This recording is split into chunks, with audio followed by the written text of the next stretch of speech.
យើងអាចធ្វើការប្រើប្រាស់រូបមន្តមួយនេះដើម្បីស្វែងរក excellent good ឬក៏ poor បានជំនួសឲ្យ if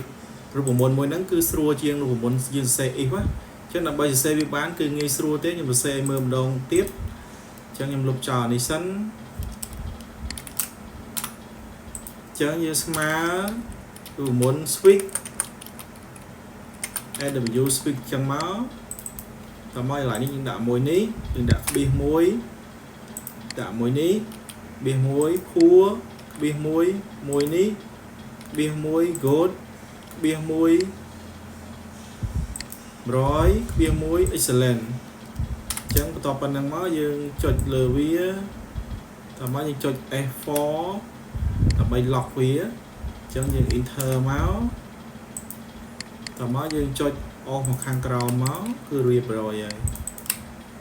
អញ្ចឹងជំនួសឲ្យការសរសេររូបមន្តនេះគេគឺរូបមន្ត if មួយនេះ if ចេះហ្នឹងហើយវីដេអូខ្ញុំក៏អស់តែប៉ុណ្្នឹងដែរអរគុណច្រើនសម្រាប់ការទស្សនាបើពេញចិត្តកុំភ្លេចជួយ like ជួយ share បើមានជាចម្ងល់ជួយ comment ទាំងអស់គ្នាអរគុណ